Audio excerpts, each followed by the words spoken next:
Muito obrigado. Eu passo a palavra para o senhor Fernando Cerimedo. Gratidão pela sua participação. O senhor tem 10 minutos, com mais 5 de tolerância da casa, para fazer a sua explanação sobre esse nosso debate. Bom dia. Vou tentar falar em português. Estou estudando muito há muitos dias.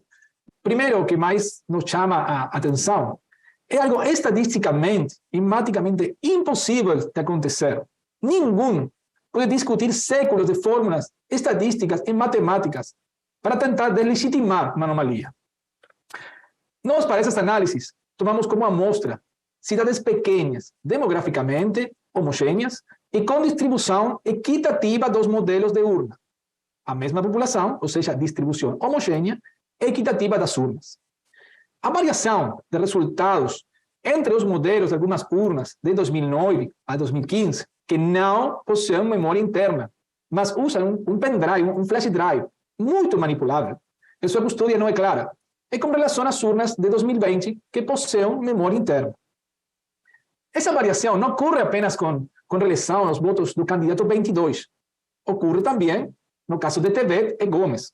E algo muito pior que descobrimos há poucas horas é que essas anomalias também são vistas nos votos em branco, mas em especial, e ainda mais grave, nas urnas onde houve votos após as 17 horas. O que poderia ser, claro, mas com uma particularidade, que em muitas urnas, os votos após 17 horas ultrapassam os 50% do total de votos. Incluso em algumas pesquisas, registraram votos até as 23 horas. Essas urnas, milhares delas, também registram, segundo logs públicos das próprias urnas, uma diferença entre 6 e 10 segundos entre cada votação. Cada voto entre 6 e 10 segundos. Essa análise foi feita em áreas com menor escolaridade para eliminar essa variável. Nesses mesmos logs dos modelos de urnas anteriores, no aplicativo do software Vota, software tem muitos aplicativos, tá bom? Mas no aplicativo Vota, quando ocorre algum erro, aparece o nome do eleitor. Sim, o nome do eleitor esteja na máquina e no aplicativo Vota. Para dar alguns números sobre isso, a diferença de votos médios entre as urnas de antes de 2020 e de 2020 é a seguinte. No caso de Gomes, é 19,8% a menos. No caso de Tebet, 19,9% a menos. No caso do Bolsonaro, Brasil, em todo o Brasil, desculpem, é de aproximadamente 5 pontos percentuais no primeiro turno e ao menos 3 a 5 pontos percentuais no segundo turno. Além disso, nas poucas zonas eleitorais que misturaram urnas 2020 e não 2020, dentro de uma mesma região, essas diferenças persistem. Curiosamente, sempre a favor do Lula, em praticamente todos os estados do Nordeste, Sudeste e Norte do Brasil. Como pode, coincidentemente, todas as vezes as urnas com controles mais difíceis serem favoráveis para o Lula? E no caso de votos em branco, temos estados onde a diferença de votos em branco entre urnas 2020 e não 2020 é superior a 30 pontos. Enquanto que a diferença desaparece completamente entre urnas com 8 ou mais brancos, somente conforme o modelo de urna. 2/3 das urnas, modelos não 2020, no interior de Roraima, por exemplo, deram absolutamente 0 votos brancos. Como isso é possível? Isso não significa que o modelo 2020 não tenha tido problemas. Aliás, as diferenças do software também foram encontradas igualmente no modelo 2020. Pode ser que tenham sido menos afetadas por mecanismos do bloqueio das próprias máquinas, mas é impossível saber, uma vez que a auditoria verdadeira não foi permitida. Jamais poderia ter menos votos brancos para presidente no segundo que no primeiro turno. Normalmente, as pessoas que votam em branco no segundo turno, ou votaram em um terceiro candidato no primeiro turno, ou votaram em branco, mas praticamente nunca alguém não votou em nenhum no primeiro turno, e resolveu votar em algum no segundo turno. Ainda assim, em quase todos os estados, em especial nas urnas não 2020, houve um aumento de até mais de 100% no número de urnas com 0 votos brancos, mostrando uma redução drástica nos votos brancos nos estados, que é uma afronta de bom senso. O aumento inaceitável do número de urnas 0 branco no segundo turno, em relação ao primeiro, pode representar uma possível exacerbação de um algoritmo do primeiro para o segundo turno, a fim de garantir a vitória do 13, forçando mais a barra com potencial maior números brancos roubados. levando um número muito maior de urnas em brancos. Pode ser a ponta, aparente não, a parada de um problema muito maior e cuja necessidade de exacerbação do algoritmo para não ter risco de, mesmo diante do algoritmo, a candidato 22 ganhar. Acabou aparecendo. Mas, como você sabe, são anomalias.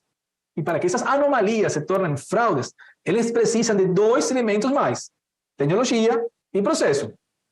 A tecnologia já foi testada no relatório do PL e até no relatório das Forças Armadas.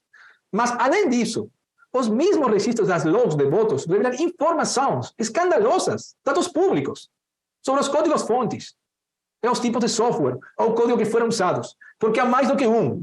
É isso, é uma ilegalidade, é uma irregularidade que deve ser, pelo menos, esclarecida.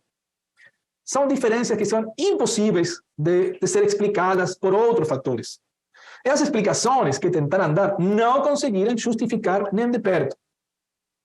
E se você quiser falar sobre o processo, um elemento que quero lhe dizer que encontramos é que havia mesários, ou seja, técnicos, que iniciaram as máquinas em 4 dias. Eles fizeram em 5.000 urnas. Para que você entenda, uma pessoa acionou 5.000 máquinas em 4 dias. Isso parece eficiente? Não, isso não é um erro do processo de configuração das urnas. Isso faz parte do esquema sistemático de configurar uma fraude. No mínimo, falsidade ideológica, se outras pessoas se passaram por este técnico que mostrou ter ativado mais de 5.000 urnas. O mais estranho para nós, além de censura brutal, para que isso nem seja questionado, é porque o TSE não respeitou suas próprias regras e excluiu as urnas de 2009 e 2011, pois, por lei, aquelas urnas com mais de 10 anos, elas não podem ser usadas e devem ser descarte ecológico. Do que as urnas precisavam? Ou será que urnas 2020 com memória interna são menos fáceis de alterar? Além do título de eleitor, conseguimos identificar se aquele mesário eleitor é uma daquela sessão eleitoral que ele estava trabalhando. Quando fazemos o cruzamento, se o mesmo mesário trabalhou em mais de uma sessão ao mesmo tempo, podemos encontrar uma relação de mesários que o seu título de eleitor se encontrava em urnas diferentes. Isso quer dizer que o mesmo mesário está trabalhando em mais de uma sessão, inclusive em escolas diferentes. Como isso seria possível? Lembrando que nenhuma urna está conectada em rede. Não foi encontrado pesquisando na internet algo falando sobre alguma situação, isso seria permitido. Foram encontradas, no primeiro turno, 16.764 e 10.357 ocorrências no segundo desse tipo de situação.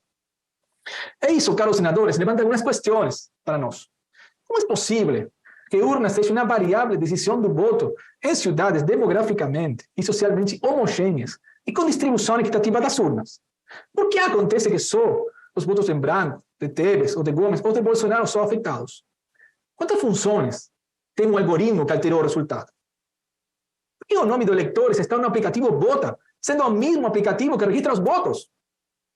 Como é possível que em muitas urnas o mesário passou mais de meia hora, muitas urnas, isso é um hallazgo novo, muitas horas, passou mais de meia hora digitando o título do eleitor, que já havia votado, por exemplo, 142 vezes, cada 14 segundos, e que nenhum eleitor dessa sessão foi identificado por biometria. Todos usaram o documento e caderno de votação. Por que no dia 21 de novembro, em nota do TSE, diz que as urnas de 2009 que foram movimentadas num domingo de São Paulo eram para descarte ecológico, quando nas fotos dessas movimentações as urnas tinham etiqueta do processo 2022, ok? Por que eles não prestaram atenção ao evento que ocorreu em 2018, no Congresso Mundial de Hackers, onde apenas 2 horas, os hackers conseguiram violar a vulnerabilidade dessas máquinas? Esse vídeo está disponível no Globo, na entrevista de 2018. Por que ninguém respondeu a questionamentos de Coração pelo Bem do Brasil sobre a integridade do sistema eletrônico que foi totalmente negligenciado pelo próprio TSE e que até a missão da OEA chama a atenção? Por que o ministro da Defesa não aplicou o decreto 11.172, de 22 de agosto de 2022, do presidente Bolsonaro, em que instruiu e deu instrumentos legais às Forças Armadas para verificar todo o processo eleitoral, antes, durante e depois do processo? Por que não usaram esse decreto para fazer o trabalho? O que aconteceu com o ministro da Defesa?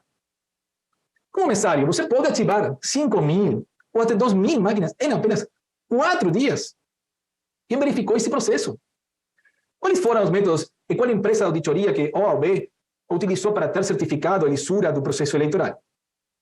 Porque o simples questionamento generou censura emanada de uma lei que foi declarada inconstitucional em 2009 e que no dia 22 de outubro de 2022, sim, entre o primeiro e segundo turno, entrou em vigor, dando ao senhor Alexandre de Moraes poder absoluto de censurar até deputados. O que o senhor Moraes quer esconder? É possível subestimar a ciência em um país inteiro? Ou o mundo inteiro? Eles realmente confiavam que não iríamos perceber? Encontrando tantas dúvidas e irregularidades. Por que o TCE não apresenta provas contrárias? Por que não faz auditoria? Por que querem deixar um país inteiro em dúvida sobre o resultado? Qual é o plano, senhor Moraes? Que medo você tem de não abrir os livros para mostrar como foi o processo? Ou que essa covardia escondida atrás da censura? Por fim, como reflexão, o questionamento das urnas e do processo eleitoral faz parte das democracias maduras, podendo culminar com a anulação do processo, como ocorreu na Áustria em 2016, e na Alemanha em 2021. Ou não? A condenação literal do questionamento das eleições é um dos pilares fundamentais dos ditames. As recentes condenações, as quais queremos questionar, deixam claro a tendência ao totalitarismo. Esses são semelhantes aos processos eleitorais do Coreia do Norte, Cuba, Chile e Venezuela. O impedimento do fortalecimento da transparência do processo eleitoral através da imposição da ideia de lisura inquestionável das urnas e das eleições, como ridicularização, mas condenação dos questionamentos, um claro processo de inversão de conceitos, e cujo questionamento de tal inversão também foi suprimida. Seria, em si, um aspecto de interesse para análise. Quando seguida de todas as irregularidades, ilegalidades silenciadas e anomalias, completasse um raciocínio lógico que até então pairava somente no âmbito da especulação. Esses objetivos de impedir o reforço da democracia através de transparência passam a ser plenamente compreendidos como parte de um processo mais amplo, tornando tal hipótese como muito provável, se não confirmada. Senadores, na Venezuela é assim. O juiz decide antes de receber a petição, não houve nenhum puna peticionário, bloqueia contas, encaminha para inquérito todos os autores, técnicos e partidos, e para mostrar, em sessão, multa em milhões no número equivalente ao da sigla. Isso na Venezuela. Agora, se você acha isso válido, isso revela mais de você que do fato. Enquanto isso, o TCE protege-se atrás da suposta impossibilidades estadísticas. Se vocês esqueceram que modelos ajustados são mais que suficientes para comprovação estadística. Deputados, senadores, presidentes de partidos políticos, da direita, da esquerda, militares. Se depois de hoje, onde em poucos minutos, muitos peritos conseguiram demonstrar as irregularidades desta eleição, nada fazem, vão estar abandonando o povo. Mas saiba que o povo nunca sairá do Brasil. E o passo do Brasil só acontecerá como uma auditoria e um voto no papel. Não anular as eleições com anomalias em todas as suas etapas e confirmar um estado de autoritarismo travestido de democracia, tal qual acontece em Cuba e na Coreia do Norte. Agora, para finalizar, dirijo-me ao povo brasileiro. Acordem, o Brasil está adormecido. Vocês estão inertes diante da oportunidade de salvar o país ou julgá-lo em desgraça. Olhem ao seu redor, olhem aos países da América Latina que estão dominados pela esquerda, pelos amigos dos políticos de esquerda do Brasil. Pesquisem os exemplos espalhados pelo mundo. Você pode até ter votado na esquerda ou ser omitido por estar magoado com o presidente Bolsonaro, mas ele luta pela sua liberdade e pelo seu direito de expressão.